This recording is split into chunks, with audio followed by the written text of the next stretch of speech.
Hi, today we're going to talk about queuing analysis or waiting lines. Queuing is simply another name for waiting. If you go to Great Britain, they don't say get in line, they say queue up. So a queue is simply a waiting line, and queuing analysis is simply a way of analyzing waiting lines and trying to predict how long someone might have to wait, for example, at a particular service facility, given how fast the service is and how many people are arriving to be served.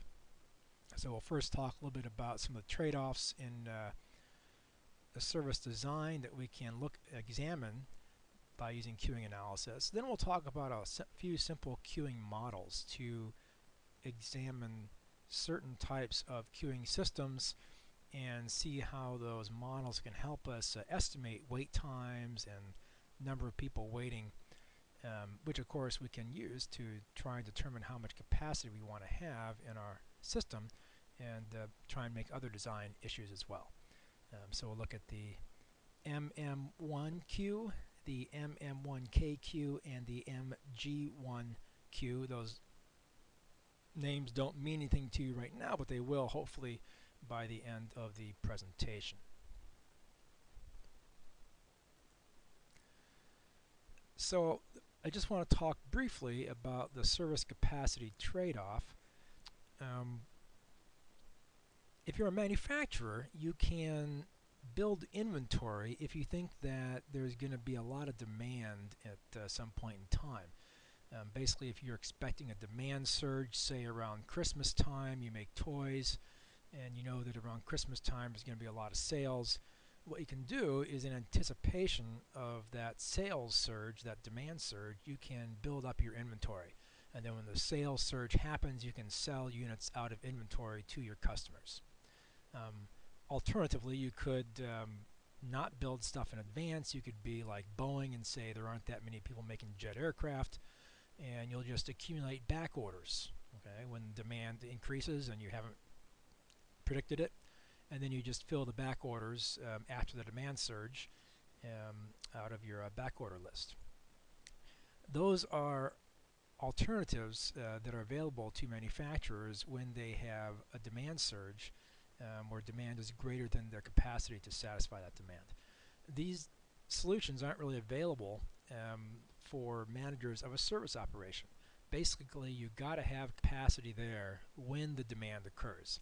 If you think of like a restaurant or barbershop or whatever, people arrive to eat or get their hair cut or or whatever, and you got to have the servers there to satisfy that demand. You can't inventory the people. You can't.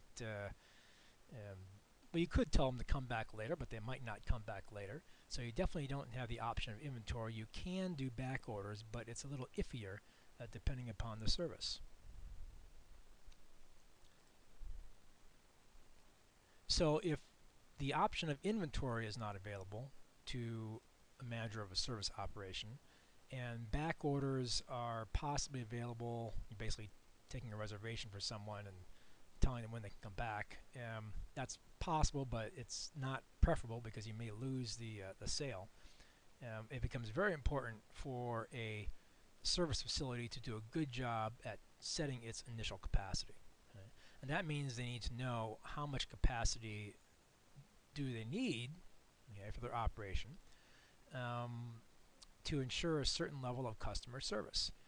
And when they're set these capacity levels, then they have to take into consideration the cost of customer waiting. So basically, if you make the customer wait, the customer is going to leave, maybe at that moment, or maybe they'll wait that time, but they won't come back in the future. So if you have less service capacity, maybe you can satisfy all your demand if the customer is willing to wait, but if the customer has to wait, they may not come back in the future. So there's that whole trade-off. More capacity is more expensive, of course, but that means you're giving customers better service. If you have less capacity, customers having to wait, and that's going to cost you in the future.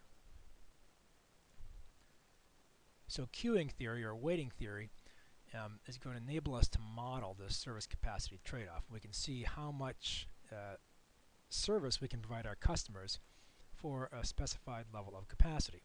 And we can see if it's worth investing in additional capacity to increase the service level to our customers, or maybe it's not worth investing in that extra capacity. Now, each queuing system is characterized by a few key parameters, and we have to understand the nature of those parameters before we can start modeling the system. The first parameter is an arrival process. So from a most basic standpoint, this just means how fast are people arriving. Are they arriving like one a minute, or one person every 5 minutes, so forth and so forth. But it goes a little beyond that, because there's different types of arrival processes that have different patterns of randomness. All arrival processes, or most arrival processes, are going to have a large random element, and the question is not just what's the average arrival rate, but how much variability is there from one arrival to the next around that average. Same thing with the service process. We need to know how fast our servers can serve customers, but it's not just a question of the average service rate, but how much variability is there in that service time. Generally speaking, greater variability in either the arrival process or the service process is going to lead to an increase in waiting times and waiting lines. Even if the average of the processes stay the same, an increase in variability is bad. It's going to increase waiting. The third item I have listed here is a number of servers available. Obviously, if we have 2 servers or 3 servers or 4 servers, that means we have more overall capacity than if we just have 1 server. And last but not least, what I've got listed here is the amount of buffer space, or waiting and serving space, available for the customers. So if we imagine a drive-through espresso stand, for example, where there's only enough room for, say, 6 cars, the 7th car drives up, it sees that all the spaces are full of cars. It's just going to have to keep on going and look for another espresso stand, which, of course, fortunately, Bellingham is probably about 2 blocks away. But the basic idea here is that if you have a limited amount of waiting and serving space, that's going to also decrease your the amount of demand you're able to satisfy. You'll be turning away some customers. So if we know these 4 things, we can do a reasonable job of determining just how good a job the operation is going to do serving its customers, and what the average waiting times and line lengths are going to be.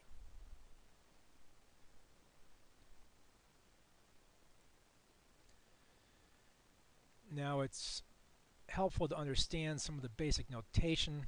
I already said we need to be concerned about the arrival process, service process, number of servers, and the system capacity. There's a particular notation that was derived long ago called Kendo's notation that represents all these key 4 parameters in a single line, where you have each parameter indicated by a symbol and separated from other parameters by forward slashes. Okay, there's a forward slash there, there, and there. And basically the first symbol here represents the arrival process, the second symbol represents the service process, third symbol represents the number of servers, so that's just going to be a number, and the fourth symbol there is also a number defining the capacity of the system. If there's no fourth symbol, that generally means that there's no limit to capacity. People could, it's a huge parking lot that you never have to worry about filling up, for example.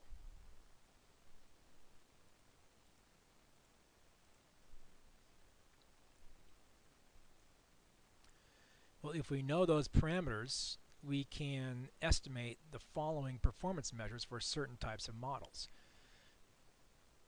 And the performance measures we're interested in are generally going to be waiting time related or line length related, though we might also be interested in the likelihood or the probability that there are some certain number of customers in the system.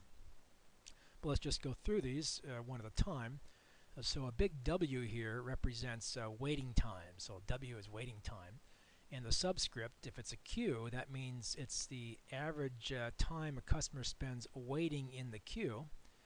And if the subscript is an S, then that waiting time is not really just the waiting time, but also includes the time being served.